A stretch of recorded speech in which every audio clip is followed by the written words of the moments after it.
Here are the stories making news at this hour. I'm Marissa Bailey. Students around Chicago and across the country walk out to demand an end to gun violence. It has been 1 month since 17 students were killed in Parkland, Florida. Our Mike Puccinelli reports now from the South Side. Hi, good morning. And students from St. Sabina actually traveled to Parkland, Florida after the massacre. They believe they have a bond with those students in Florida, and they believe that combined with the students in Florida, they can spark the change that they believe is so desperately needed in America. At 10 o'clock sharp, more than 200 St. Sabina students marched out of their school as part of the National Walkout. Many carried signs as they marched to nearby Renaissance Park.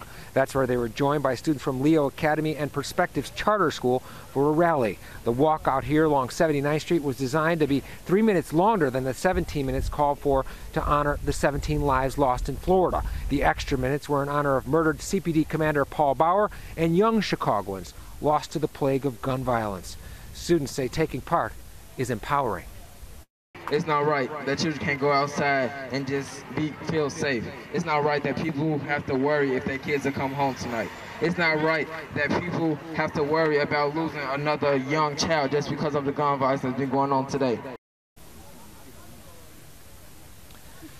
Now, Father Michael Flager urges students to take part everywhere in this, and he says, look, if students are threatened with detention at their particular school, he said perhaps they should give him a call, and he might just show up at that particular school and sit in on that detention. I can tell you a lot of the students behind me, they're planning, many of them, to go to Washington to also take part in the national march there on the 24th. Reporting live near St. Sabina, Mike Puccinelli, CBS 2 News. And demonstrations are happening all around the suburbs. Here's Suzanne Lemonnier with that part of the story.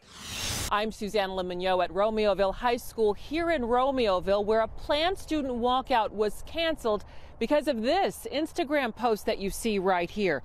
It shows a Romeoville High student with an airsoft rifle. Now, police deemed there was no threat, but as a precaution, the school canceled the planned walkout that would have been held on the football field. Instead, students came together for 17 minutes of silence inside the school gym. Meantime, a handful of pro-gun supporters outside showed up to voice their concerns.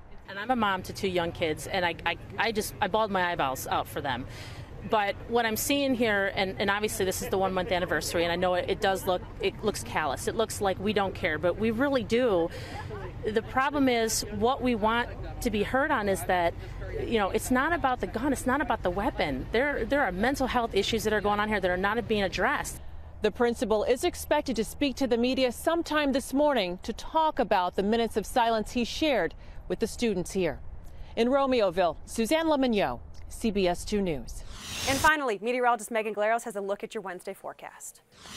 Hey there, everybody. Today, a little bit warmer. Still crisp, certainly in the morning hours, but into the afternoon and evening, it'll feel a little bit better out there for us. 45 degrees, the temperature, moving into 44 degrees for your Thursday, similar to where we should be this time of the year. Average is about 45. We drop to 40 on Friday, and then for St. Patrick's Day, 45 degrees, up to 52 on Sunday. But guess what? We're dry from now all the way through Sunday. We may have a little bit of moisture early next work week, but for the next several days, sunshine is the name of the game.